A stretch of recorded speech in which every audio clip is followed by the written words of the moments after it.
Então, hoje, especialmente, nós vamos falar sobre a influência dos pais nos sintomas das crianças. Como isso acontece, quais sintomas podem aparecer e a relação da neurociência analisando essa percepção da criança e analisando essas conexões que a criança tem com relação aos pais dela. E não somente os pais, né, Aline? Também são os cuidadores, ou uma criança adotiva, os pais adotivos, ou os avós que cuidam, ou se está numa casa, às vezes, passando uma temporada ali com essas pessoas dentro desse ambiente, mas nós vamos falar sobre esses detalhezinhos aí. Mas antes de mais nada, eu quero que você se apresente, né, Aline? Para o pessoal conhecer, o pessoal que está chegando aí, não conhece muito vocês, que acabou chegando agora aí, entrando na comunidade Origem, que não conhece a Aline, para que você possa se apresentar um pouquinho quem é você, com o que você trabalha e aonde você mora, né, para o pessoal saber também. Sou mineira, uai. Pois é, sou mineira aqui, moro em Belo Horizonte. Meu nome é Aline, sou fisioterapeuta.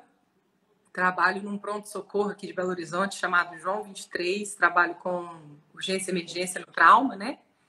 E trabalho com todo esse contexto cardiorrespiratório. Então, eu falo que eu divido meus dias em duas partes. Na urgência e emergência do pronto-socorro e no consultório, trabalhando com terapia manual, né? Principalmente com terapias com toque sutil, que é o que eu faço, fisioterapia, aí as leis biológicas, né, que é entender a origem emocional dos sintomas, para mim mudou a vida completamente, a forma da gente enxergar tudo. Eu sou coordenadora da residência de fisioterapia aqui, né, em urgência e emergência, e sempre deixa eu ver se tem alguns dos residentes aí, mas sempre eu vou passando para eles algumas informações que às vezes a gente coloca algumas pulgas atrás da orelha para eles verem, né, para nós mesmos vermos que não existe só o trauma físico, né? Que muito mais coisas por trás desses traumas e por trás das situações que a gente vive que contribuem para os nossos sintomas. E é isso, estou aqui. E é muito legal ver, assim, eu acredito que deve ser muito legal ver direto na hora, né? O paciente chegou no hospital com um trauma físico, mas vem também de um trauma totalmente emocional ali daquele momento do que ele passou, né, por um acidente, por um assalto, por N situações. Naquele momento ali, a gente vê que a percepção da situação é que direciona o que o paciente vai ter. Ali é bem claro isso que a gente fala nas 5 leis biológicas, né?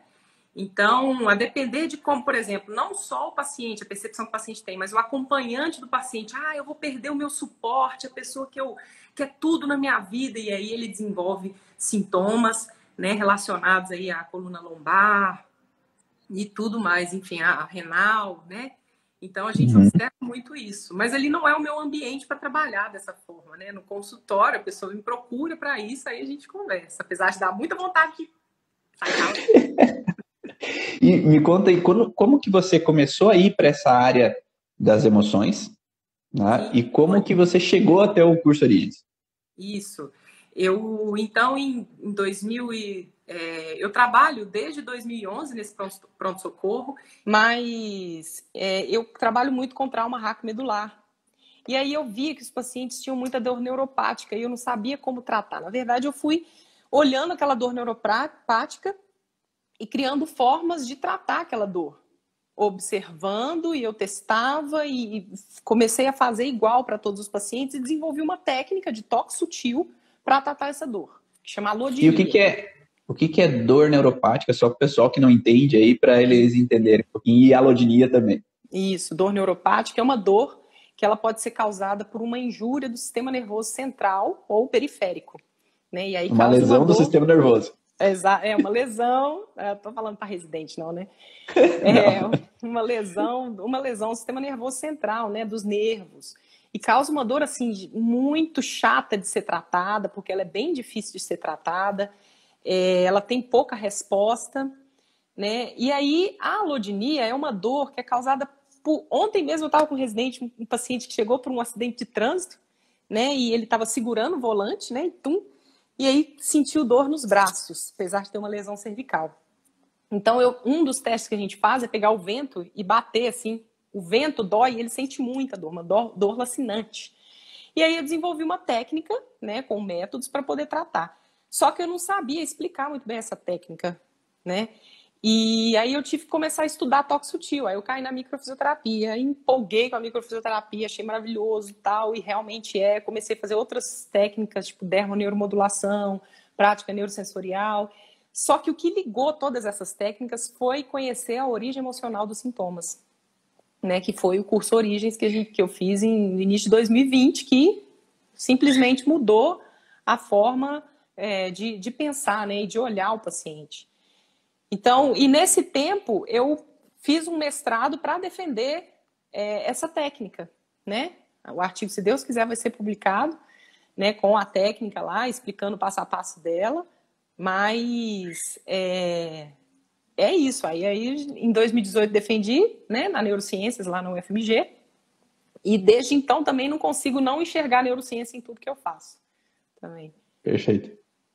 Perfeito. Então, deixa eu dar uma pincelada, que às vezes pode ter algumas pessoas novas também. Quem eu sou, né?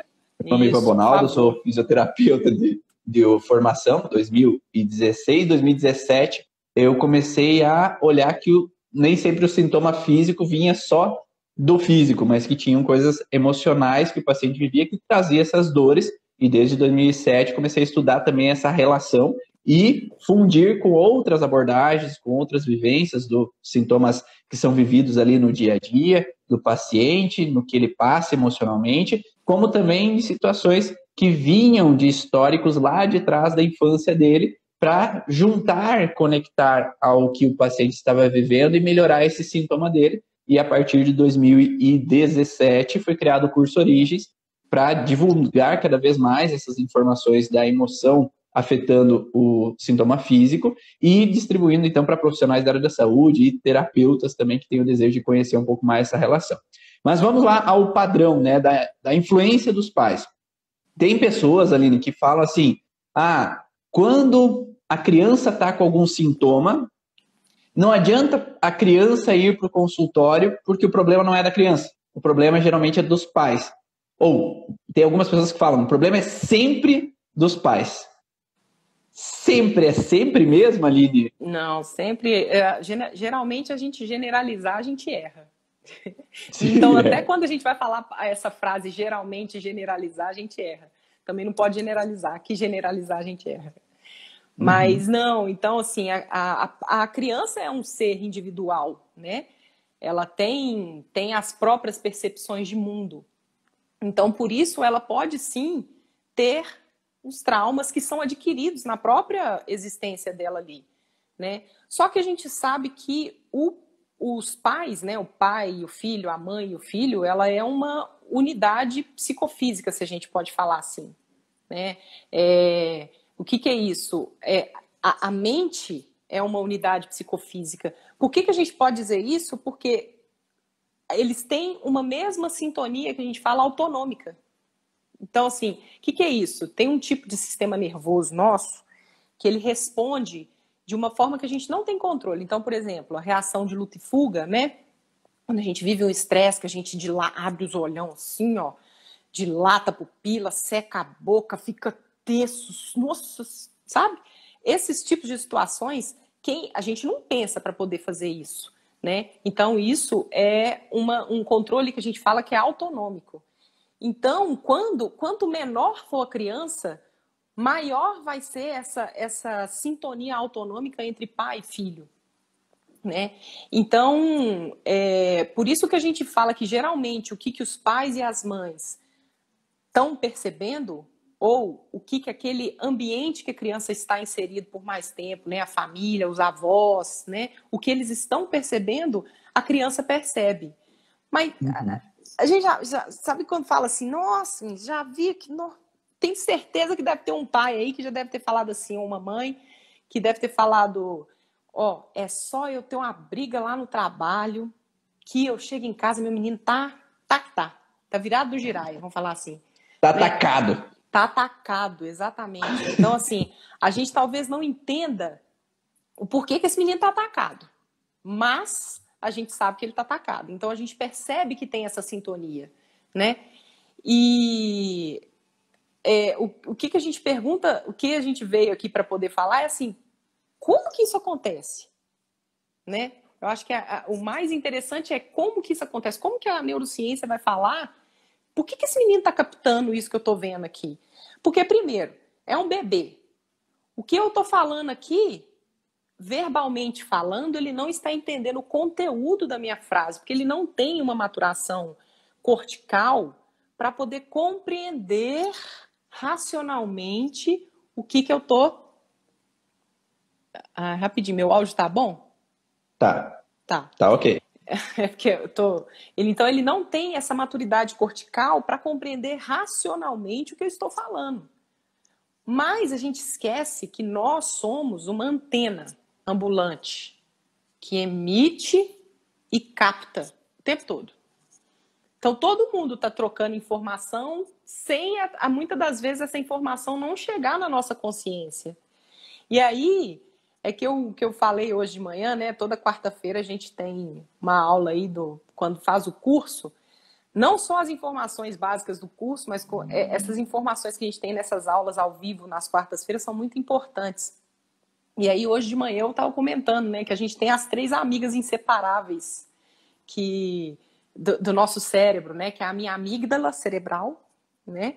Então, é uma estrutura que fica bem aqui no lobo temporal, né? Nessa altura aqui, mais ou menos. Então, é a amígdala cerebral, não é a amígdala aqui palatina. Tem uma glândula que está sendo bastante estudada, que é a pineal, né? E a terceira amiga são as células da pele. E elas são uns receptores que captam essas informações. Então... Só acho que repete quais são as células da pele, que eu acho que deu uma travadinha. Sim. As células da pele são as células de Merkel e queratinócitos. São essas células que estão sendo mais... Então, o que acontece? A gente com essa antena ambulante, pensa, você em qualquer idade vai ter essas 3 amigas funcionando.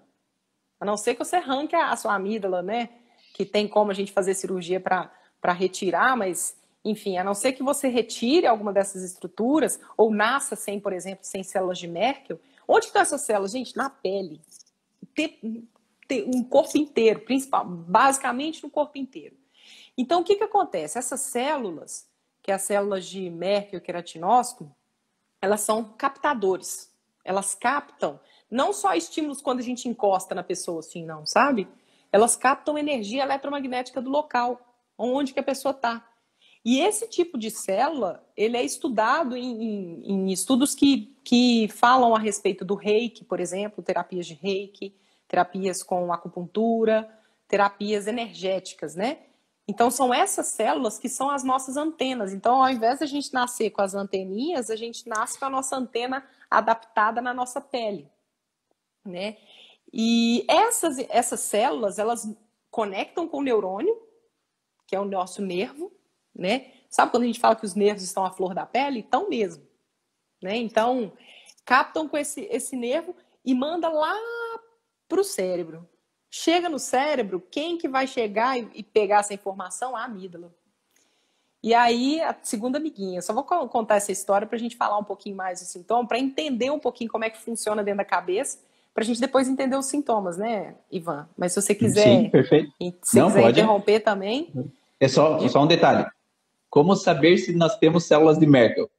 Todos temos células de Merkel. Tem. Células, cada regiãozinha da pele tem células de Merkel. Essas células estão na pele inteira, na pele inteira. Se você não tiver, você fala com nós pesquisadores da neurociência que a gente vai ter que te pesquisar, porque é importante. São pessoas que nasceram sem, que é muito raro, que faz as pesquisas de comparação, né? Uhum. Mas esse tipo de receptor, a maioria, 99% das pessoas, 0,9 tem. Né? Então, elas são essas antenas que captam essas informações. Então, sabe quando você chega num lugar e fala assim, nossa, que lugar pesado? Né? Tem gente que não entra lá no pronto-socorro, né? Que fala, nossa senhora, mas esse hospital é pesado demais. E eu, que já estou adaptada, ou seja, a criança, pensa isso, joga isso para a criança dentro de casa. Você muda a criança, põe a criança na creche, ou põe a criança lá na casa da avó que tá rolando uma briga, ou, né, enfim. Ela capta aquilo ali, mas ela não tem consciência disso. Aí vem a minha amígdala, que fica lá no cérebro, né? E a amígdala, ela é importante para ela dar resposta física mesmo. que tenha a resposta a alguma coisa com importância emocional. O que é isso? Ela dá uma resposta a uma situação que seja agradável ou desagradável. Ela não importa, ela faz essa separação, mas ela sempre dá uma resposta. E aí, sabe como que a amígdala capta a informação do ambiente? Fazendo assim, ó. Sabe essas microexpressões que eu bonitamente não estou conseguindo fazer aqui? A gente faz... Existem alguns músculos que são contraídos quando a gente faz expressões de raiva, de nojo, de desdém, de felicidade, né? A amígdala, ela capta essas microexpressões faciais. Então, olha só, o menino não está precisando de saber nada que você está falando. Só o que você está emitindo, né? Se eu estou com raiva, se eu estou nervoso, se eu estou tranquilo, ele já está captando pelas células da pele. Mas as minhas microexpressões também, que eu não controlo essas microexpressões, né? E aí, o que acontece? Mais ainda, a gente acende uma antena que está lá no meiuca do cérebro, tamanho de uma ervilha ou menor, que é a pineal, que é uma glândula que ela funciona como uma antena mesmo. A pineal, ela faz a nossa conexão, além dela liberar melatonina, trabalhar aí na maturação das gônadas, né, quando a gente está adolescente, além dela fazer essa função hormonal, ela tem uma função de nos conectar com o campo eletromagnético da Terra. Então, se um pássaro consegue voar de norte para sul, é porque ele vai pelo polo magnético da Terra. E a gente não está fora disso, não. Né? As vaquinhas, elas estão direcionadas todas para um lado, assim, não é à toa também, não. Tem umas que ficam, né, virada ao contrário, querendo ser do contra, né? Muito bem. Mas a gente para onde a gente vai apontar o nosso nariz, a pineal, ela capta isso. E ela capta também, ela funciona como o nosso sexto sentido. Então, pensa bem, eu tô com um menino lá, a criança tá lá vendo o pai e a mãe falando, e ele não tá entendendo nada, mas ele tá querendo entender, pegar aquela informação, ou então, às vezes, os pais não estão falando nada, né, Ivan? E aí depois você pode falar de alguns sintomas que você já atendeu aí, que a gente fala da Guerra Fria, né, entre os pais, que eles não falam nada um com o outro, mas também não fala nada, mas fica assim. Cara de nojo, desdém. De desdém. Aí a amígdala do menino tá assim, ó, piscando, falando, gente, o que tá acontecendo? Né? E a pineal, que é o sexto sentido, né, desse menino, fica super ativada, porque ele quer captar a informação. Né? Então, esses três aí, a depender da informação que tem, a gente vai ter o sintoma. E isso a gente aprende bem com as 5 leis biológicas, né?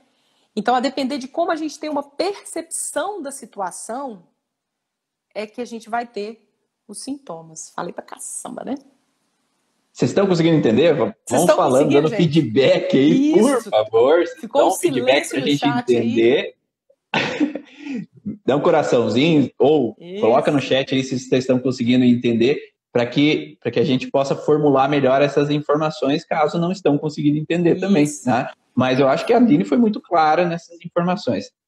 Nós temos, sim, o conflito, que a criança pode viver esse conflito. Às vezes, no colégio, a criança pode viver um conflito de cair, se machucar e ficar com medo. Ela pode ter o seu próprio conflito, né, que a Aline falou inicialmente, que nem sempre o conflito vem dos pais, porque ela pode estar na UTI, ela pode ser adotada, ela pode viver situações no colégio que não tem nada a ver com situações do ambiente familiar.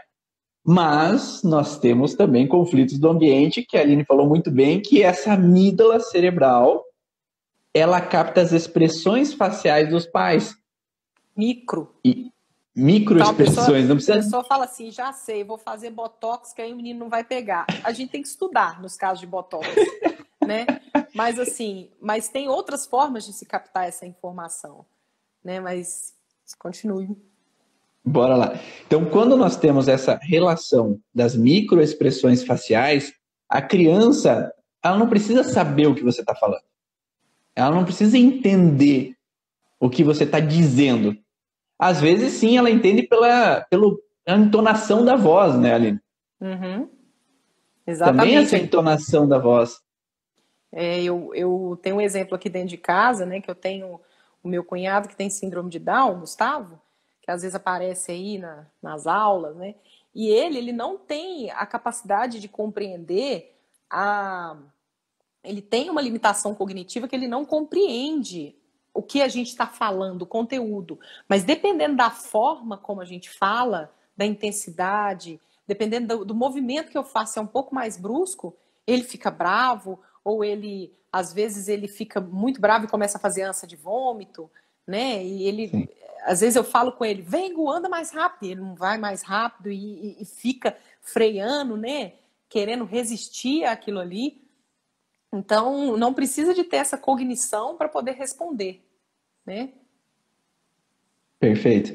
E aí, quando nós falamos na expressão, microexpressões faciais, às vezes pode ser um bebezinho. Então, imagine um bebezinho que está sendo amamentado, só que a mãe está irritada com a sogra que está lá metendo o bedelho nas coisas dela. Isso. Ou implicando nas situações dela. Ou uma mãe que está amamentando, mas está preocupada porque não está trabalhando. Porque eu queria estar trabalhando, eu devia estar lá no trabalho fazendo algumas coisas. Ou como que vai ser depois. Ou uma mãe com depressão pós-parto. Tem alguns estudos até da mãe que não expressa sentimentos porque ela está numa depressão, e uma mãe que dá um sorriso, expressa o sentimento de amor para aquela criança naquele primeiro momento. Isso tudo muda como aquela criança vai interpretar aquela situação. E aí, quando a gente fala de trilhos do conflito, né, o leite representa uma frustração, porque enquanto eu estou tomando leite, a mãe está com uma cara de raiva da sogra, com um cara de raiva do parceiro, ou a mãe está com uma sensação, está doendo, porque eu estou com uma mastite. Então, aquele amamentar, aquela criança está percebendo que ou eu estou fazendo mal para minha mãe, porque ela está com cara de dor, ou ela está com raiva de mim, porque só está entendendo a interpretação da raiva, né, com a fisionomia da raiva, será que é comigo, será que não é? Ela não está entendendo que não é com ela não está entendendo que é com a sogra, ela não está entendendo que é com o pai, ela está entendendo que a mãe está com raiva. E aí, aquela interpretação, o leite, ele vai cair como uma informação. E aí, cada vez que eu tomo leite, o cérebro vai entender que estou vivendo aquela raiva de novo, estou vivendo aquela culpa porque a mãe está com dor de novo. E o leite vai ser interpretado como algo errado. Isso. E aí vai ficar gravado no inconsciente. E aí, para quem não é estudioso das leis biológicas, a gente sabe que essa raiva, talvez indigesta, vamos falar assim, ela pode fragilizar. A gente sabe que a percepção, ela causa uma fragilidade no órgão. Então, essa criança que ficou com essa raiva, ela fragilizou o estômago.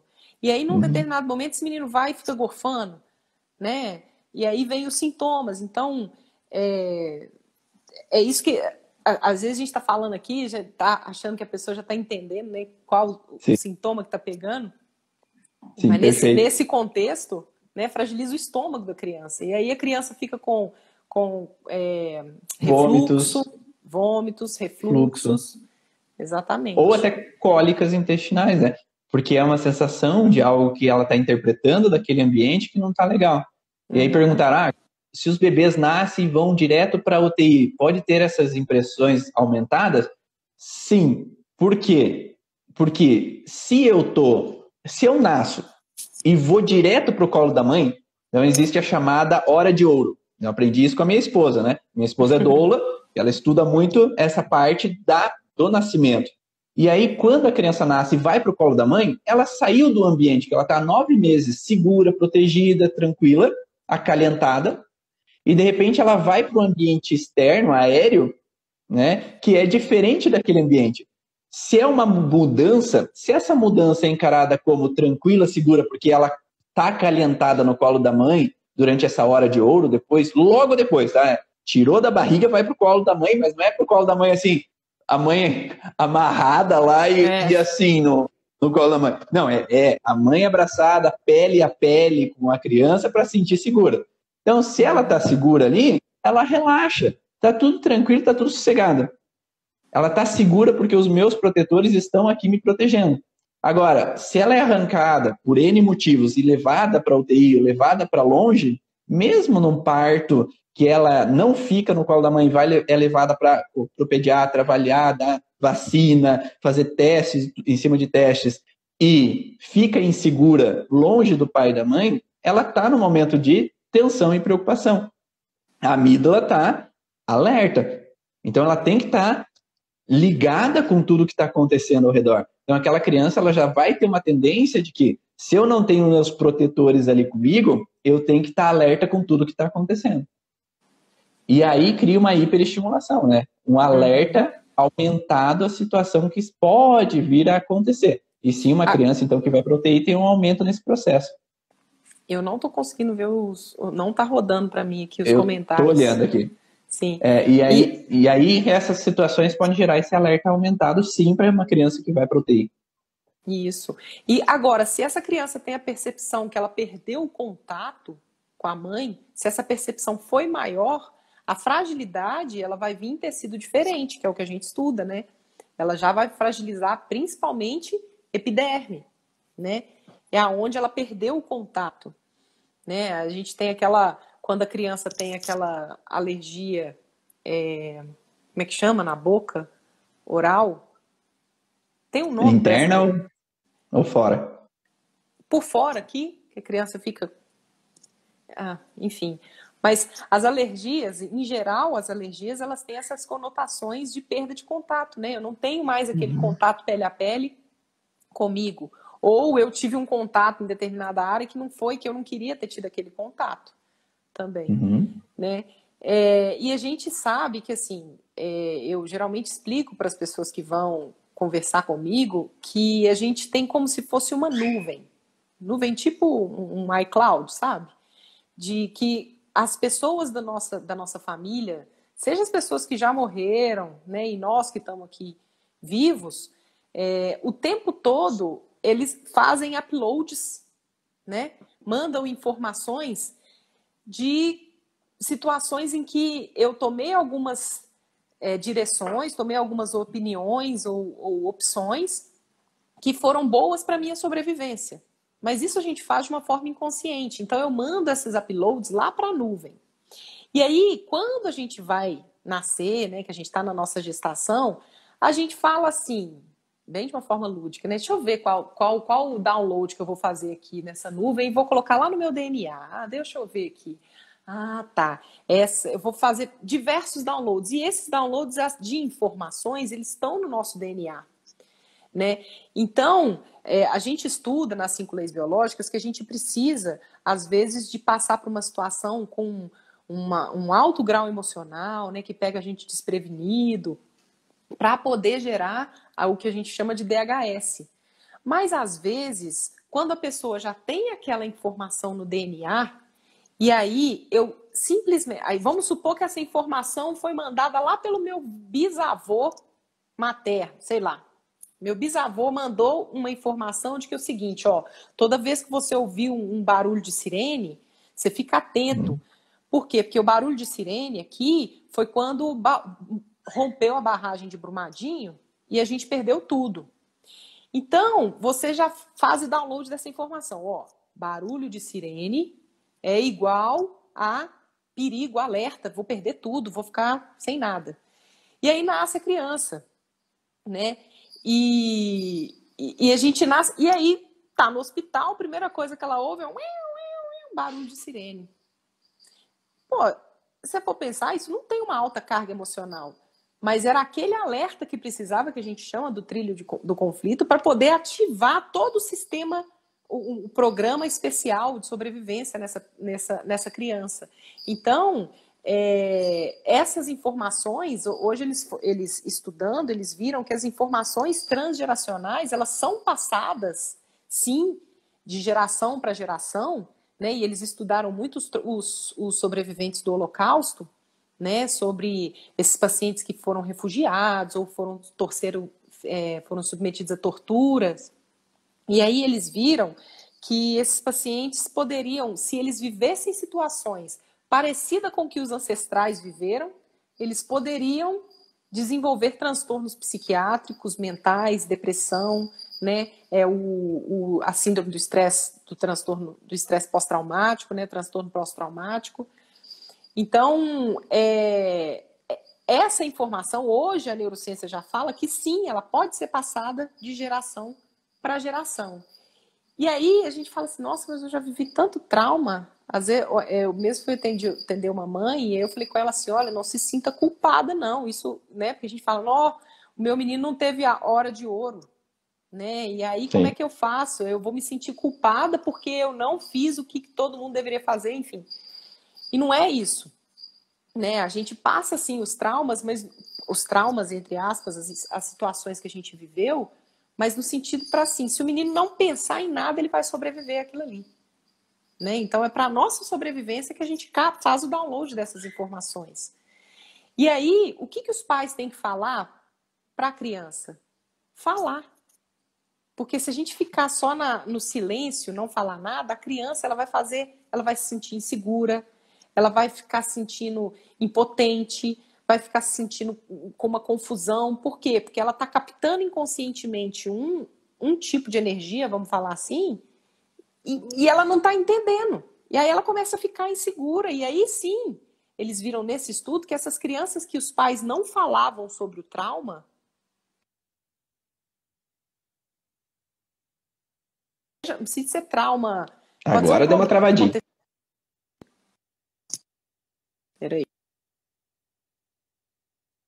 Vamos lá. Voltando. Voltou?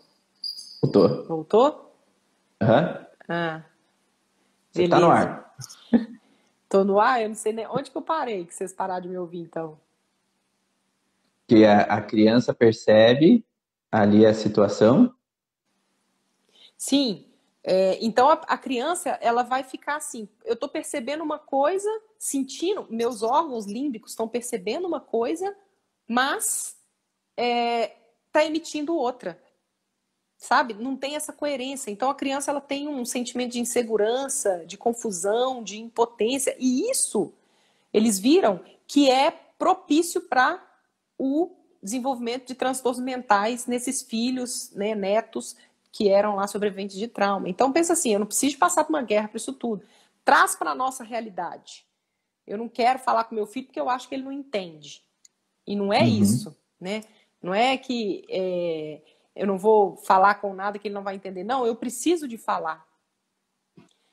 Né? Ponderando, né? Ponderando algumas coisas, porque você não vai falar sobre sexo, sobre né, o exagerado, mas os pais têm que mostrar segurança. Porque se os pais demonstram que está tudo bem, está seguro, a criança fica segura. Isso. Mas se os pais representam ou mostram que não está tudo bem, a criança vai achar o quê, né? Eu não estou segura, né? Porque se os meus protetores, quem deveria me proteger, não está bem, quem dirá eu, né? Sim. E o que vai acontecer comigo? E nesse estudo... pode falar. Pode falar. Tá dando uma eu ia falar que uma pessoa perguntou ali, uma criança de 6 anos que presencia muitas brigas com os pais, logo a criança começa a sentir dores abdominais. Mas claro, se essa criança vê os pais como protetores, e se os pais, ao invés de proteger eles, estão brigando, como é que eu vou estar seguro nesse mundo? Como é que aqueles pais que deveriam me dar segurança, dar suporte, proteção, eles serem aquelas pessoas que eu vejo idealizadas, né, como as minhas referências não estão sendo isso, como é que eu vou estar à vontade numa situação? Então, se brigam comigo, eu vou viver uma situação indigesta, uma situação ruim, algo que é feio, algo que eu não queria que está vivendo nesse momento. Ou se eles brigam entre eles, eu vejo às vezes aquela situação de sujeira que acontece, que às vezes eu não concordo, que eu não aceito.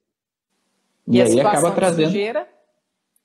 E a situação de sujeira fragiliza o intestino, causando essa alteração. Ou o intestino delgado com uma sensação de não estar conseguindo assimilar o porquê que o pai e a mãe estão brigando. Porque o intestino delgado é aquele que assimila o nutriente. A gente engole, digere, e o intestino delgado vai trazer para dentro do corpo o nutriente que é necessário.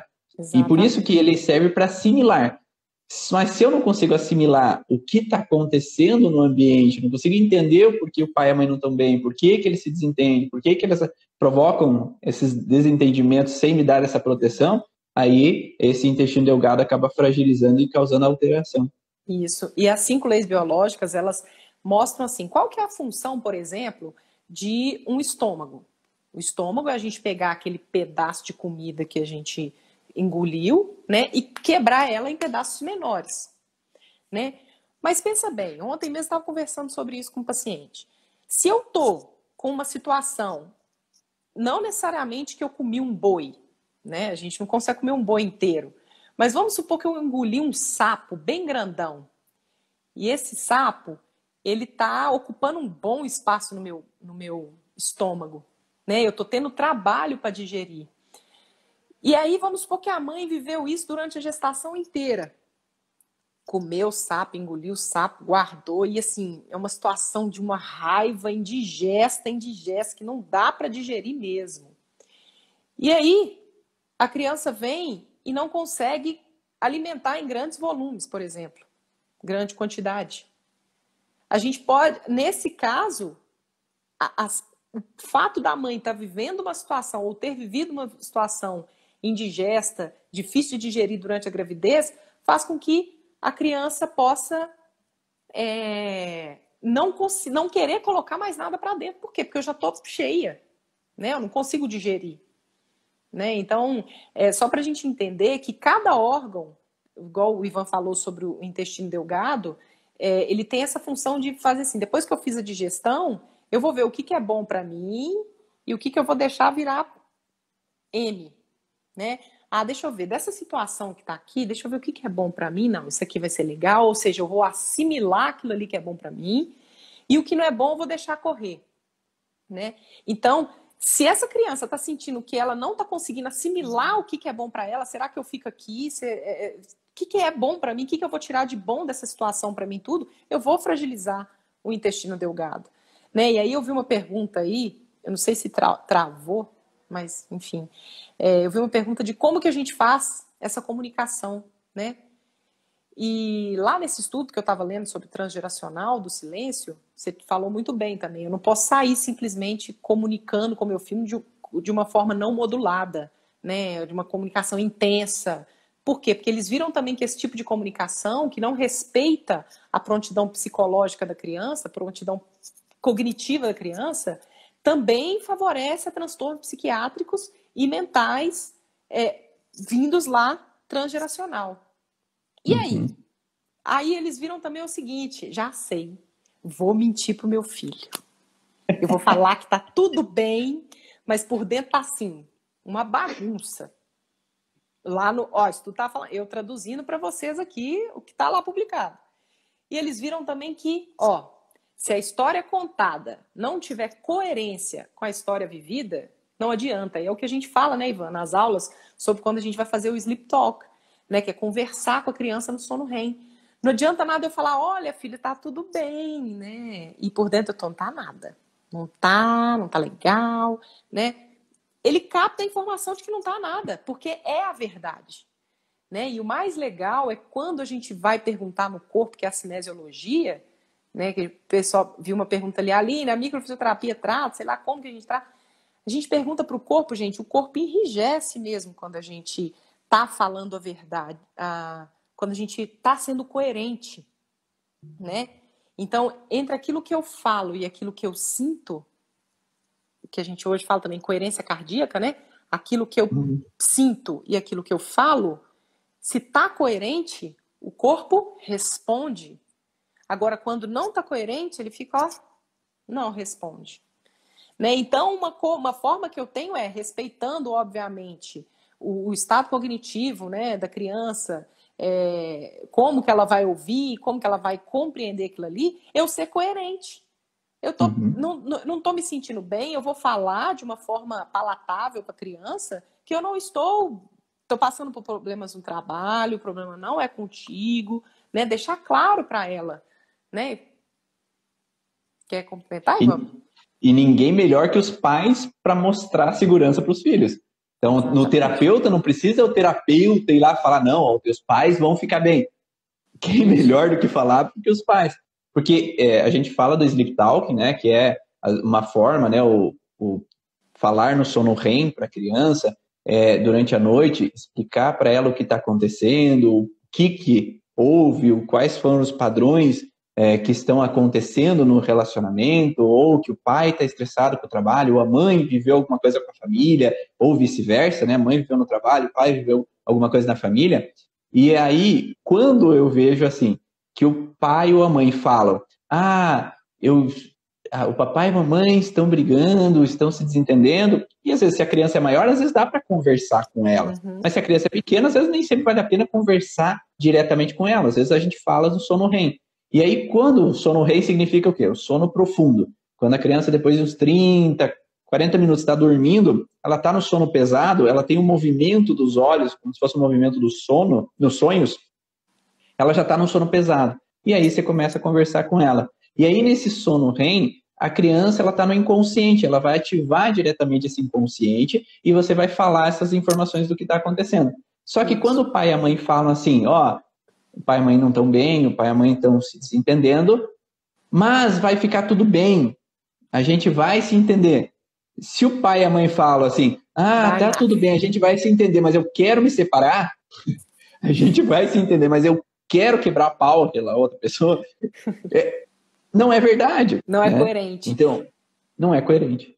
Exatamente. E o objetivo é que, não, a gente vai fazer o possível para tudo ficar melhor. Só que saiu dali e não tem diálogo, ninguém está fazendo nada para ficar melhor, é mentira. Então, que sejam verdadeiros, que vão tomar a ação para ficar tudo bem. Porque fala assim, Aline, esse sleep talk não está dando certo, não. Eu falei, mas você está falando a verdade? Você está falando a verdade mesmo? Você está tendo essa coerência interna, né? Que o estudo aqui fala mesmo. Você tem que ter essa coerência interna, né, entre o que você está falando e o que você está sentindo. Porque eles viram lá que quando essas famílias que viveram os traumas, né, no Holocausto, tortura, refugiado de guerra, eles viram que quando os pais passavam para eles aprendizado, significado por tudo aquilo que ele está vivendo, os laços eram fortalecidos, as crianças elas tinham mais segurança e muito significativo, estatisticamente significante, chances menores de desenvolver transtornos psicológicos. Né? Aí a gente fala assim, nossa, então é o seguinte, se eu, pai e mãe, fizer um autoconhecimento e um autodesenvolvimento e olhar para mim, olhar para minha saúde, eu vou investir no futuro dos meus filhos. Né? Porque a gente, eu não sou mãe ainda não. Eu sou mãe, né, de susto do meu cunhado. Mas assim, mãe de gestação, eu não sou ainda não, né? Então eu não peguei de bebezinho ali não, eu peguei ele com 28 anos. Mas o que a gente sabe que virei mãe, eu não penso em mais nada, eu só penso vamos falar assim, na cria. Quando tu tá conversando isso com uma mãe, ela falou assim, olha, realmente, Aline, a gente no início, a gente quer só manter a cria viva. Até eu achar um equilíbrio, né? E aí vai 1 mês, 2, 3, às vezes assim, eu quero manter com que meu filho sobreviva. Só que aí eu falei assim, olha, os pais, eles funcionam como raízes de uma árvore e caule. E o menininho, a menininha, são frutos. Se eu não estou conseguindo me sustentar, como que você quer que eu vou ter um fruto bonito? Conhece a árvore pelo fruto, né? Então, assim, quer pensar no investimento para o seu filho? Se conheça, se desenvolva internamente, né? A gente pensa em você, né?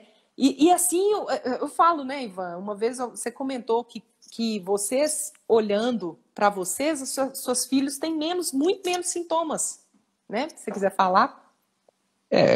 A partir do momento que eu e a minha esposa começamos a procurar terapias, começamos a trabalhar o relacionamento, trabalhar nós como profissionais, trabalhar as nossas vivências do passado, a gente está mais seguro, a gente está mais feliz, a gente está bem. E se as filhas percebem que a gente está bem, a gente está feliz, a gente dá segurança para elas, por que elas vão ter medo? Por que elas vão ter preocupação? Por que elas vão ter insegurança?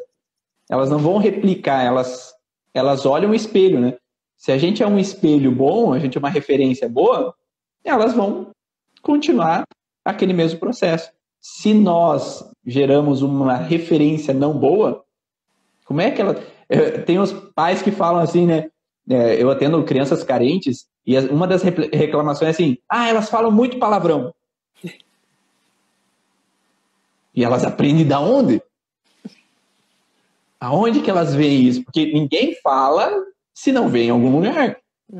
Ninguém expressa sem observar em algum lugar. Exatamente. Então, geralmente, a criança é uma referência. E aí nós temos essa referência de expressão que você falou. E uma coisa que era frequente, que eu tinha bastante pacientes que eu via assim, a criança pequena, ela tem dificuldade de dormir, só quer dormir com o pai e com a mãe. Mas por que essa criança quer dormir com o pai e com a mãe? Não está acontecendo nada. Tá tudo bem em casa. A Guerra Fria, né? A Guerra Fria. Não tem quebra-pau, não tem discussão, ninguém xinga ninguém. Não tem nada tá tudo disso. Bom, tá tudo tranquilo. Mas daí essa criança, quando chega à noite, ela percebe que a mãe faz uma cara estranha. Que o pai tá um pouco tenso. Tem alguma coisa de errado nesse ambiente. Aí ela fica, ó. Se ela tá farejando o problema. Se ela percebe que o pai e a mãe não estão bem, como é que eu vou dormir lá no meu quarto? Eu tenho que dormir no meio desses dois. Exato. E aí ela percebe assim, quando eu durmo no meio deles, eles estão tranquilos. Exatamente. Eles estão relaxados. Então aqui deve ser meu lugar. A mãe tá feliz, o pai tá feliz. É aqui mesmo que eu vou ficar. Tá tudo bem aqui, né? E aí a gente vai olhar assim, eu acho que eu tenho que conversar com esse pai e com essa mãe. Exatamente. E aí quando a gente vai conversar com o pai e com a mãe, o meu esposo quer ter filhos, mas eu não quero ter mais. Ou minha esposa quer ter filhos e eu não quero ter mais. Ou seja, sexo é perigoso. Exatamente. E quando que acontece o sexo? À noite. E aí é melhor, às vezes, não ter alguém dormindo ali no meio, porque é perigoso. Ou o pai e a mãe trazem uma referência sexual de frustração. Exatamente. Ou estou frustrada com o parceiro ou com a parceira, e às vezes eu não quero. Não que seja só isso que a criança tem dificuldade de dormir, tá? Esse é um dos pontos que a gente pode olhar para as crianças. E nos últimos dias já tive alguns pacientes assim, que a criança, ela tinha dificuldade, tinha um alerta. Mas a mãe não está acontecendo nada, não está acontecendo nada. Mas eu não quero ter mais filho. E aí, sexo é o quê? Sexo é o perigo de engravidar. Exatamente. Então, se lá a avó traz uma referência que gravidez é problema, e lá não tinha camisinha, lá não tinha Mirena, lá não tinha anticoncepcional. Nem televisão. Ou seja, televisão. E se a referência era que gravidez é problema, como que engravidava lá atrás? Sexo, gravidez. Sexo, gravidez. Sexo, e aí você gravidez. Vem com essa informação que está no inconsciente, né, gente? Às vezes a gente não... Essa informação, às vezes, fica no cérebro límbico, às vezes não chega pra gente na consciência. E às vezes, quando chega, a gente nem dá vazão. Não tem nada a ver, né? A gente não... A gente consegue entender através dos sintomas psicossomáticos que a gente vai tendo, entendendo qual é a história e onde que começou, quem foi essa pessoa que fez esse upload para a nuvem da família de que sexo é perigo, né? E aí vai comer, daí descamba os sintomas. E aí eu vivo uma situação parecida com que aquela, vamos falar, bisavó ou vó viveu. Para ela, no momento que ela fez aquele upload para a nuvem, eu vivo uma situação assim muito parecida. Aí que o meu DNA fala? Opa! Situação parecida, vamos metilar, né? Ou seja, vamos imprintar, vamos acionar um sistema aí, um programa, né, para a gente se proteger desse perigo, porque sexo é perigo, né? E assim funciona. Perfeito. E aí, qual pode ser a situação? Ou pode ser uma situação de atrasou a menstruação, pode ser uma situação de que eu vivi um parto difícil, eu não tenho medo de ter um parto de novo, ou pode ser uma simples situação assim, o avô trair a avó. E aí, a mãe achou o quê? Uma conversa do marido com uma mulher. Ou sentiu a secretária muito assanhada. Uhum. E aí é um despertadorzinho de nada, que às vezes ligou um alerta. Ah, mas nem aconteceu traição. Às vezes não precisa. É. Só aquele medo de, às vezes já dispara o porquê que esse medo tá ali. Porque já tem um histórico transgeracional de que é algo que realmente aconteceu. E E aí traz um alerta. Eu, quando encontro muita amígdala cerebral, por exemplo, na microfisioterapia, quando eu encontro muito amígdala cerebral, geralmente aquela informação ali, ela já vem há muitas gerações e tá tão, assim, imprintado que o corpo fala assim, gente, eu preciso de um olhar diferente para eu poder pegar, acender o alerta para mim. Né? Então, às vezes a pessoa está vivendo uma situação aqui agora, mas esse programa ele foi instalado lá atrás, né? Perfeito. E geralmente E a amígdala envolvida. olha uma coisa interessante sobre isso que tu está falando, que a minha pessoa perguntou sobre crianças adotivas. Tá? A criança adotiva vem com sentimentos lá de trás. Sim, ela vem com sentimentos lá de trás, mas se na família que ela é recebida o ambiente é bom, ela está acolhida, ela não tem por que acionar estresse. Só que o que geralmente acontece, né? E a gente fala dentro do curso, que se uma criança é recebida numa família, por que essa família recebeu essa criança? Se essa família recebeu essa criança porque talvez tenha conflitos que fez com que a adoção fosse necessária para resolver um conflito transgeracional, ou se essa família não conseguiu engravidar de ter filhos e por isso adotou, talvez ela já carregue um conflito de que filhos é um problema. Porque se ela não conseguiu engravidar, esse pai e essa mãe, talvez já tenha alguma coisa de informação no inconsciente relacionada a filhos. E se essa criança é inserida nessa família que filhos é um problema, essa família vai estar acionando o conflito dessa criança e essa criança vai estar acionando o conflito dessa família. Então, de nada adianta eu trabalhar essa criança se essa família está com conflito. É a história, aí é preciso mexer. E aí eu encontro muito frequentemente de crianças adotadas que eu tenho que olhar para o pai e para a mãe adotivos. Porque eles também têm conflitos de ações com a criança que ativam. Só que não são ações assim, porque eu trato muito bem essa criança. Isso. Expressão, microexpressões, não é tão verdade isso. E aí a criança aciona alertas. O que os pais, por exemplo, nesse caso dos pais adotivos, eles estão emanando de forma inconsciente, é o que a criança também está captando de forma inconsciente. Mas lembra que a amígdala, quando ela capta, ela já manda a resposta? Olha só que interessante.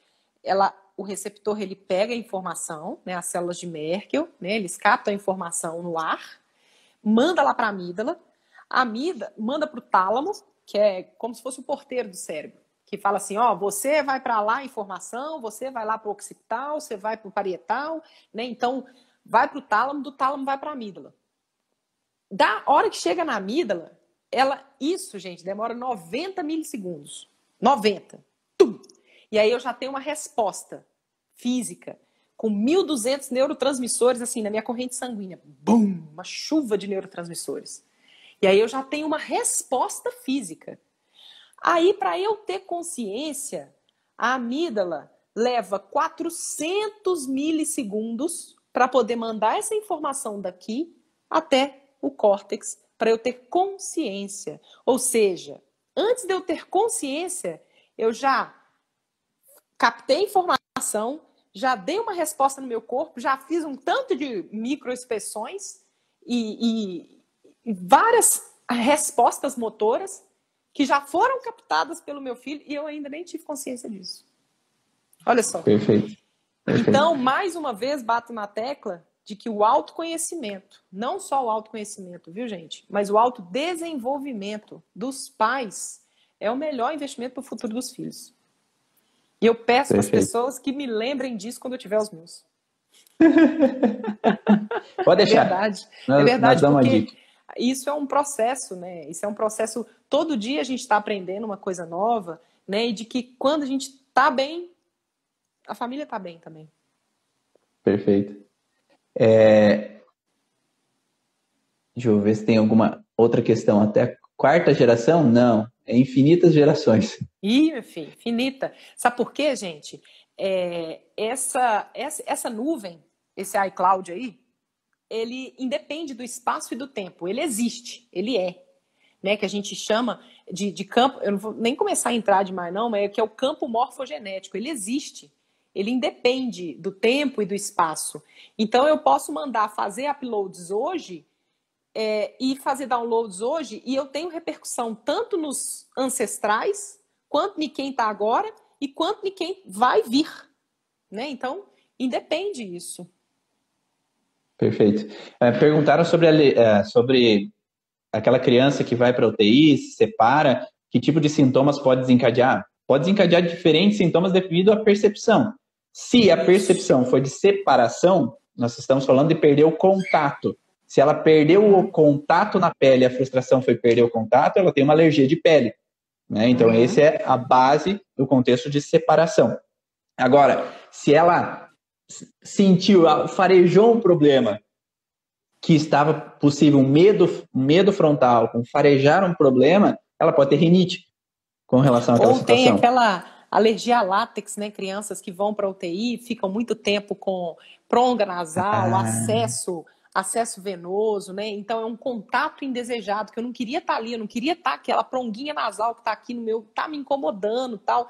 E aí essa criança lá na fase adulta vai ter uma alergia, por exemplo, a látex. Por quê? Porque o cérebro ele pensa assim: toda vez que eu tiver um látex perto de você, né? Isso é no cérebro, viu, gente? Sem a gente ter consciência. Toda vez que o látex estiver na sua pele, lembra que foi muito ruim, que não é legal, né? A situação que a gente está vivendo aqui, tal. Então, o corpo ele vai fazendo. O cérebro ele é muito preguiçoso, sabe, Ivan?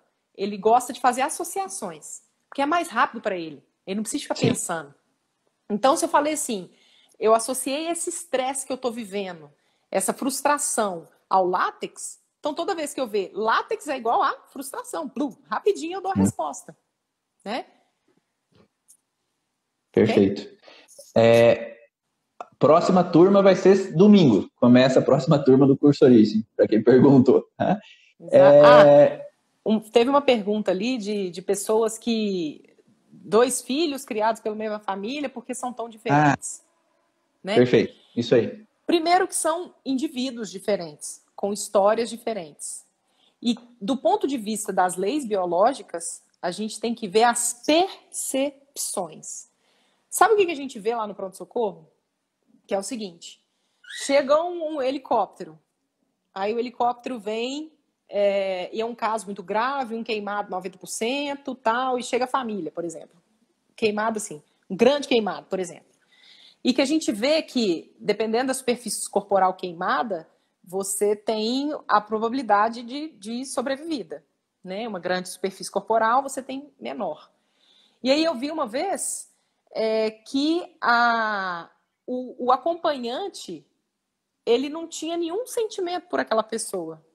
Ele não desenvolveu nada, porque a percepção para ele foi blé. Agora, quando tem aquele acompanhante que fala, eu vou perder essa pessoa, ela vai morrer, eu vou ficar sem ela, eu vou perder. Perda de pessoas, né? Fragiliza principalmente o ovário ou o testículo, né? Que é onde a gente tem o gameta, né? Onde a gente tem a formação do gameta para poder repor aquela pessoa que eu estou perdendo. Né? E eu fragilizo aquela região. Então, a depender de como a pessoa percebe, qual óculos que ela usa para poder enxergar aquela situação, é o sintoma que ela vai ter. Por isso que a gente não tem como dizer que, então toda vez que é uma perda, é morte, eu vou ter fragilidade de ovário. Não, vai depender do que ela... Para mim, eu senti que... ela é um território meu, ela é minha, faz parte de mim, né? Eu não posso perder aquela pessoa porque ela é um território meu, uma propriedade minha. Eu fragilizo outro tecido, eu não fragilizo ovário, por exemplo, né? E testículo. Perfeito. E aí, quando nós temos também mais de um filho, a ordem dos filhos também tem uma percepção diferente. Se é o primeiro filho, o segundo filho, o terceiro filho, ele vai lidar diferente devido a um contexto de hierarquia na família. Então, ele tem um padrão diferente. se é destro ou canhoto de aplauso também vai ter uma ação diferente, se é homem ou mulher vai ter uma ação diferente, uma percepção diferente, e cada filho traz no transgeracional uma simetria diferente com os antepassados. Então, às vezes os primeiros filhos vão ter mais tendência a herdar contextos dos primeiros filhos. Então o primeiro tio, o avô se era o primeiro filho, né? E os segundos filhos vão ter mais tendência dos segundos filhos, terceiros filhos vão ter mais tendência dos terceiros filhos. E aí vai ter um padrão transgeracional diferente, com uma percepção e um comportamento diferente. A gente fala que o cérebro não nasce virgem, porque a pessoa já traz um padrão transgeracional de propensão a ações perante ao que ela está vivendo naquele dia a dia, né? Então nós falamos, né, além desse contexto do alerta, das expressões, microexpressões faciais, que é tudo que aquela criança percebe, o pai tá mal, o pai tá triste, o pai tá irritado, a mãe tá, né, chorando, a mãe tá frustrada, e aí a gente pode olhar a 13ª, tô frita. Vai saber. Mas aí a gente vai... tem a proporção, né? 1, 2, 3, 4, 5, 6, Sim. 7, 8, 9. Tudo tá lá no curso Origens. Cada um a gente consegue relacionar. E aí, a gente não vai conseguir falar tudo aí, né? Então a gente tem essa percepção do ambiente, da tata que cuida, da avó que cuida dessas expressões, mas nós também temos um contexto, além que você falou da pineal, que é uma interpretação um pouco além do visual. Além do que eu vejo, além do que eu ouço, mas nós temos uma interpretação, é aquela anteninha. E aquela anteninha, o seu sentido, eu tive alguns exemplos de pacientes, até numas semanas passadas agora, de uma mãe que me falou assim, eu já atendi a filha, e a filha, ela trazia muito forte uma sensação da infância de medo que a mãe ia morrer. Só que ela não sabia por quê. Porque a mãe não teve nada dramático, não teve nada de grandes problemas. E aí a gente foi entender agora, quando a mãe veio na consulta, e a mãe falou assim, eu nunca falei para ninguém, mas quando a minha filha tinha 2 anos de idade, eu pensava em me matar. Eu pensava em suicídio. E aquela criança não sabia o que era, mas ela tinha um pensamento que a mãe ia morrer. E aí ela gruda na mãe, né? Porque eu não posso sair de perto da mãe, eu tenho que ficar olhando para a mãe, porque ela vai falecer, que ela vai morrer, mas ela não entendia exatamente por quê. E olha como teve um outro... Deixa eu só falar outro caso, guarda aí. Aí eu atendi outra família que tinha o pai, a mãe e as 2 filhas. As 2 filhas criança. Aí eu atendo a mãe, tem alguma coisa de errado, não sei o que é, tem alguma coisa de errado, não sei o que é, tem alguma coisa de errado, não sei o que é. Aí as filhas, tem alguma coisa de errado, não sei o que é, tem alguma coisa de errado e eu não sei o que é. As 2. Elas estão um alerta total, mas não sabem o que é. Pineal piscando. E aí, pineal piscando. E aí eu vou atender o pai. O que está acontecendo? Eu tenho uma outra mulher e tal. Já faz tempo que eu estou me relacionando, mas ninguém sabe. Então a mãe, no alerta que estou sendo traída, tem alguma sujeira acontecendo, candidíase à torta direita, mas não sabe o que é, o porquê da candidíase. A criança mais nova com angústia, palpitação, alerta, palpitação, perda de território, medo de perder o que é meu pai. A outra mais velha, alterações já hormonais, menstruais, porque tem um alerta relacionado ao pai, né, como uma sensação ali do pai também vivendo alguma coisa, mas ninguém sabe o que é. Então, quando se há segredos na família, a pineal a gente fala dentro do curso Origens que um dos conflitos dela é estar no escuro. Porque no escuro é que a pineal libera a melatonina. E aí, quando esse escuro simbólico, que é a relação, eu não sei o que está acontecendo, eu estou no escuro, eu não estou vendo nada, eu não sei de nada, mas tem alguma coisa acontecendo. Então tem uma angústia, tem alguma sensação extrasensorial que alguma coisa de errado está acontecendo. Exatamente. Desculpa, agora pode falar que eu te cortei, perdão. Não, era esse exemplo mesmo que eu estava falando, né? Que assim, quando a gente não fala, o corpo fala com sintomas. Olha o que você foi falando, né? Palpitação, essa angústia, o problema hormonal, a própria candidíase de repetição, né? A gente não vai entrar aqui no que é cada sintoma, mas tem tudo a ver com essa sensação de perda do território, né? De sujeira no meu território, na minha casa, no meu ninho. Mas eu não sei o que é. Conscientemente, eu não sei. Lembra que a pineal, essas 3 amigas inseparáveis, que é a pineal, a amígdala e as células de Merkel, elas não estão no nível consciente. Elas estão em nível inconsciente, né? Então, a gente às vezes não sabe. E aí, quando o pai vai e fala, a gente consegue ligar todos os sintomas, né? Mas o corpo fala, sempre vai falar. Perfeito. Estão perguntando aqui as informações do curso. Na verdade, nós estamos no intensivão da origem ao sintoma para explicar um pouco mais o curso Origem. Então, toda essa semana está de explicações sobre o curso. E aí, lá na parte do Telegram, eu estou explicando um pouco. E domingo, às 7 horas da noite, vai ter explicações sobre o curso Origem, de como funciona, como que é, valores e tudo mais. Vai estar lá domingo. O site saiu do ar para essa semana ser especificamente gratuito, online, gratuito, para que todo mundo possa conhecer sobre a origem emocional dos sintomas, passando várias lives, vários videoaulas, né, aqui no Instagram. E aí, domingo eu vou explicar como é que funciona. Sábado, às 19 horas, eu vou fazer um atendimento com a lupa da origem, Aline, para mostrar como é que funciona lá no Zoom. E aí, domingo, eu vou mostrar como é que funciona o curso Origem, explicar detalhadamente. E segunda de manhã, para quem está inscrito ali dentro do intensivão e para quem está no grupo do Telegram, vai receber um vídeo explicativo também sobre como funciona e a abertura das inscrições do curso Origens também para quem quiser. Então, vai ter domingo todas essas informações. Então, aguarde aí ou me manda mensagem lá no perfil, lá no inbox, lá que eu respondo também, conforme vocês precisarem. Temos a percepção apenas intuitiva e o corpo dá o sinal para expressar? É uma pergunta? Não, nós temos a gente tem a expressão ali, nós temos o intuitivo, então nós temos o ouvido, que eu ouço também, né, e sei o que está acontecendo. Então, nós temos várias interpretações. A criança também pode ter interpretação visual, que está vendo a situação acontecer, ouvindo a situação acontecer, percebendo ali essas mímicas faciais ou corporais do pai e da mãe, e também o contexto dessa intuição, o sexto sentido que pode apresentar também. E esse sexto sentido pode ficar para a vida inteira. Aquela mulher, né, o pai e a mãe o pai está traindo a mãe, às vezes quando ela estiver lá com o parceiro, às vezes tem alguma coisa acontecendo, não sei o que é, tem alguma coisa acontecendo, não sei o que é. E aí ela fuça.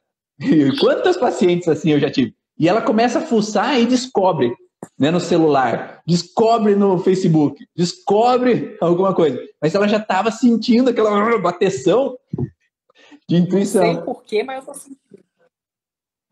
Uhum. Exatamente. Tu quer completar com mais alguma coisa, Aline? eu tô aqui, assim, é tanta coisa que a gente tem para falar, né, Ivan? Assim, a gente às vezes tem que pincelar por cima, né? E eu sei que aqui na live tem pessoas que são terapeutas, né? Tem pessoas que conhecem as leis biológicas, a origem emocional dos sintomas, mas tem pessoas que não. Então, a gente tem que falar de uma forma que seja entendível, compreensível para todo mundo aqui, né? Sim. Mas no curso eu sou suspeita para falar, porque eu acho que assim todo mundo, independente se você for terapeuta ou não, é importante a gente saber, porque muitas das vezes você vê um sintoma no seu filho, né? E você sabe que o que ele está passando ali faz parte de um processo de cura para ele, porque geralmente os sintomas eles aparecem quando a gente relaxa. Isso é geralmente, tá? Tem alguns sintomas que são quando a gente está na fase de estresse. Mas quando a gente está mais tranquilo, mais relaxado, que a gente dorme, né? Ou que eu falo isso com o pessoal lá do pronto-socorro pediátrico, né? Que geralmente quando você está com tônus parasimpático aumentado, que em geral tá ali 3, 5 horas da manhã, que eu tô num sonão, o menino vai dar aquele pepino, dá um broncoespasmo, te chama lá no plantão noturno, né? Então, assim, quando a gente tá tranquilo, relaxado, que os sintomas vêm. E aí, quando você tem consciência do porquê que aquele sintoma está aparecendo, a gente fica mais... entende melhor. Você não desespera melhor. E o corpo responde melhor. Então, eu fico menos tempo no sintoma, né? Também é interessante isso. E outra coisa que é importante falar, Ivan, não é porque a gente também conhece as 5 leis biológicas que a gente não tem sintomas. Não quer dizer que as suas filhas não têm sintomas, que o Gustavo aqui, minha esposa também, eu não tenho sintoma. Não, filho, tem. Tem, porque ninguém nasce com cérebro virgem, né? Mas tem, de novo, que eu volto a falar, o autoconhecimento e o autodesenvolvimento, ele é o melhor investimento tanto para você e quanto para o futuro dos seus filhos, né? Então, e aí a gente vê que esse curso, ele e outros cursos que tem também de autoconhecimento são fantásticos, né? Perfeito. Para fazer o curso tem que ser terapeuta ou profissional da área da saúde. Então, existem outros cursos para quem é leigo, mas o curso é especificamente para profissionais da área da saúde e terapeutas. Deixa eu ver o que mais aqui. Teve uma pergunta aqui, umas 2 últimas perguntas, né? Imagina uma criança órfã sendo levada pelo ambiente de maus tratos, além dos abusos, né? Então, isso também, a pessoa, ela vivencia situações. Eu atendo crianças carentes mesmo, que passam extremamente por isso, de abuso, e eu achava que não era frequente abusos sexuais. Depois que eu vou atender no ambiente com crianças carentes, que eu vejo quanto os abusos acontecem, mas não é só a crianças carentes, né? Pessoas que também, de classe média, classe alta, também acontecem essas coisas, né? Então, mas lá é muito mais frequente e realmente é gravada uma informação e potencializa essa informação depois para a vida dessa pessoa se ela não trabalha, se ela não corrige, não modifica essa percepção. E o que dizer de uma gestante que desenvolve crise de pânico por temer morrer no parto? A gente sempre vai ter que buscar o que aconteceu anteriormente. Eu atendo... Acho que hoje eu atendi uma mulher que, da hora do parto, ela desmaiou. Porque ela estava fazendo uma cesárea e ela desmaiou na hora da cesárea. Não, foi tudo bem na hora do parto, foi tudo tranquilo. E aquela criança recebeu o impacto de uma situação de alerta. A mãe vai morrer, sabe, na hora do parto. E a mãe, não, foi tudo bem. Sim, mas você desmaiou. Não, mas foi tudo bem. Como foi tudo bem? Tu desmaiou, né? Por que o teu corpo colocou um alerta desencadeando um desmaio para você na hora do parto? E aí a gente foi olhar no parto da mãe, quando a mãe nasceu, a mãe teve perigo de morte. Ela teve hemorragia. Ela teve uma série de consequências do parto, situações depois do parto, que aquela criança, ela não pôde ficar com a mãe, porque ela teve hemorragias, teve que ficar no hospital, teve perigo de vida. E aí, quando essa mãe, filha, né, vai engravidar e vai pro parto, não quer nem saber de parto normal. Por quê? Parto normal é perigo de morte. Sim. Então, nós estamos falando aqui... Porquê, né?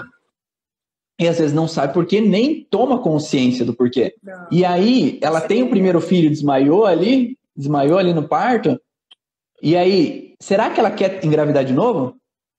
Não, mas é porque, já é difícil ter um filho. Não, porque, e agora será que vale a pena ter outro filho? Tá, o medo lá ativado, né? O medo gritando, e aí eu não tenho consciência do porquê que eu tenho medo.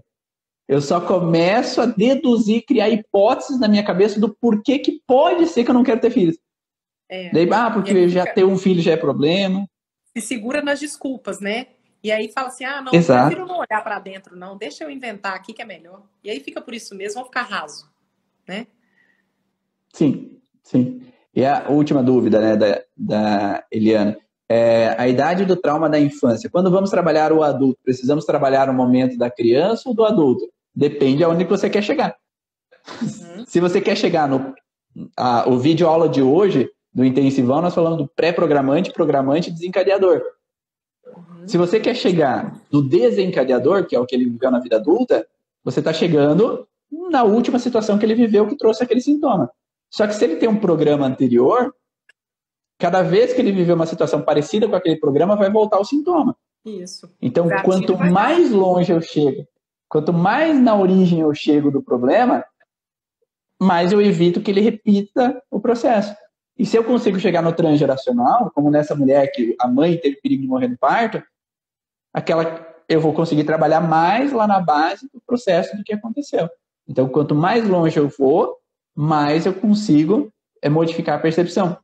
Aline, não é meio assim, quanto mais eu me trato, mais do transgeracional eu vou? Putz, nossa senhora, demais, né? Quanto mais você olha para você, mais você vê que você tem de todo mundo. Todo mundo está dentro de você e você está dentro de todo mundo, vamos falar assim. Não sei se você entende, eu tenho um universo dentro de mim e eu faço parte do universo, né? Tem muita coisa lá atrás, que a gente tem para olhar, para observar. E que tipo de terapia a gente pode fazer? A gente pode fazer diversos tipos de terapia que trabalham esse contexto do transgeracional, das situações lá na infância. Mas eu falo assim, se a gente não sabe a origem, não adianta nenhuma ferramenta que não vai chegar à origem. Eu preciso saber qual é a causa. Eu posso ter diferentes veículos para chegar na causa. É que nem o GPS, né? Se eu clico no GPS, eu quero chegar até lá em Belo Horizonte. Eu posso ir de avião, eu posso ir de carro, eu posso ir de bicicleta, eu posso ir de moto, eu posso ir andando. Às vezes eu vou demorar mais, às vezes eu vou demorar menos, às vezes eu vou cansar mais, às vezes eu vou cansar menos, mas eu preciso saber aonde que eu quero chegar. Se você não sabe a origem do problema, por isso que a gente clica muito na tecla, né, Aline? Se você não faz uma avaliação precisa, de nada adianta usar um método que tu não vai chegar na causa. Tu vai ficar enrolando o paciente. Tô vendo pergunta aqui, né? Então, assim, a hipnose, a microfisioterapia, a própria psicoterapia, a terapia crânio-sacral, enfim, isso tudo são ferramentas que a gente tem, né? Você entender a origem emocional daquela situação, daquele sintoma, ele é o caminho. Então, eu falo assim, a coluna vertebral minha, que eu avalio cada paciente, é pela origem emocional. Aí eu falo assim, não, então tá, achei uma coisa aqui que eu tô achando que é a origem desse sintoma dessa pessoa aqui. Aí eu acho que eu vou usar a acupuntura, porque para mim a acupuntura vai ser a melhor ferramenta que eu tenho. Ah, não, quer saber? Eu vou usar a dermoneuromodulação, porque vai ter mais sentido essa ferramenta para achar essa origem. Não, eu vou usar a microfisioterapia. Então, cada terapeuta vai ter ferramentas diferentes, né? E que o torna diferente. Mas a forma, o raciocínio para você chegar aonde eu quero chegar é que as leis biológicas te facilita demais, né? Então, assim, às vezes a pessoa não entende, não, por que com uma sessão a gente já muda muito o sintoma da pessoa, né? Por quê? Porque às vezes com uma sessão eu consigo sim chegar numa origem daquele sintoma. Mas às vezes o corpo ele é muito esperto. Ele vai colocando proteções por cima e fala assim, ó, não mexe com isso aqui agora não. Mexe não, porque eu demorei um tempão para poder ficar em equilíbrio e você tá querendo futicar aqui? Não. Vai com calma. Então, realmente, na primeira sessão não vai dar. Né? A gente tem que ir descascando essa cebola que a gente fala, né? Até a gente ir dando tempo ao corpo de se reequilibrar para poder vir e dar mais um estímulo nessa pessoa. E às vezes a pessoa fala assim, nossa, Ali, mas o estímulo que você fez é tão... né? Sim. Ontem mesmo atendendo um paciente com o TRM lá, com a alodimia, os residentes olhando, eu tô lá alisando o paciente, como se eu estivesse alisando, mas ao mesmo tempo eu estava explicando toda a base fisiológica do que eu estava fazendo. Mas quem estava de fora estava achando que eu estava fazendo carinho. E é assim, sim, né? Às vezes a gente tá... Às vezes a pessoa fala assim, não, por que você tá me perguntando isso? Aí a pessoa fala, não tô querendo saber só da sua vida, não, querendo saber do seu sintoma. E olha, essa pergunta que eu tô te fazendo tem muito a ver com o seu sintoma, né? Uhum. Perfeito. E aí, como a Aline falou, não importa a ferramenta, pode ser uma constelação familiar, pode ser uma psicogenealogia, pode ser... E nem tudo está no transgeracional. Às vezes o paciente pode ter vivido conflito, tá? Não estou falando que tudo é lá, mas uma grande parte é lá. Uma queda ali, viveu, sim, né?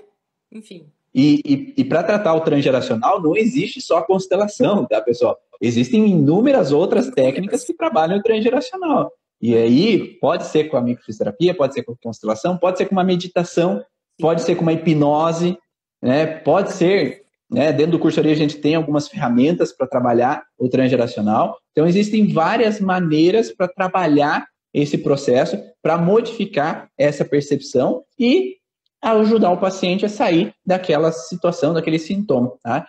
Muito obrigado, Aline. Obrigado de coração. Você a gente sempre leva mais tempo falando, porque é sempre muito bom ouvir você. É muito bom ouvir as tuas informações, o teu conteúdo, teu conhecimento sobre a neurociência. Então, é muito enriquecedor sempre as lives contigo. Eu agradeço de coração por você aceitar estar comigo e fazer parte da comunidade Origem.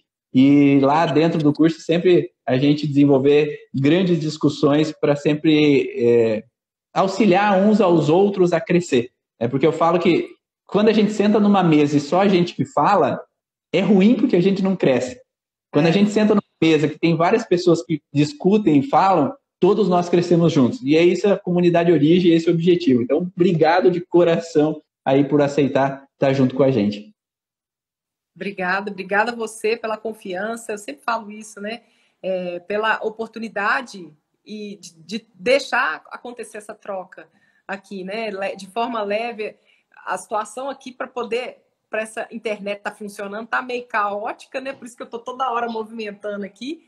Mas obrigada por poder dar esse espaço para a gente poder falar sobre neurociência aplicada à vida, que eu acho que é o mais interessante, aplicada à saúde, aplicada ao nosso dia a dia, a cada segundo nosso que a gente está vivendo. Então, gratidão. Ainda bem, universo, que eu conheci esse cara aí. Esse cara é bacana, galera. Esse cara é doidão, é legal. Muito bom. Aliás, doidão é bom. Doidão no sentido positivo, né? Porque quem me conhece não, tô brincando. Falo assim. E como a gente sempre faz no final da live, se foi interessante para você, se essa troca enriqueceu de alguma forma, faz um print da tela e coloca lá nos stories, coloca lá Aline ou Sutilmente, isso, né? Coloca onde... Fala pro pessoal onde eles podem te encontrar. Isso, pode me encontrar... o meu Instagram, esse aqui é o meu Instagram pessoal, né? @Aline do Prati. E o meu Instagram profissional é o @sutil.mente. Sutil.mente. Então seguem lá também. E lá tem meus contatos, né? Atendo aqui em Belo Horizonte, também online, né? Tamo aí. Então, um sorrisinho lá pro print. E espero que vocês tenham gostado aí, pessoal, de todo esse conhecimento, de todas essas informações, estejam curtindo essa semana de enriquecedora aí, com tantas trocas. E amanhã de manhã vai ter outra live que eu vou falar sobre sintomas recorrentes, né? Cura pendente, sintomas recorrentes. Por que os sintomas podem ficar recorrentes aí no paciente? Um beijão, Aline. Beijão, gente. Muito obrigado novamente. Obrigada. Um abraço a todos, boa noite. Um abraço. Tchau.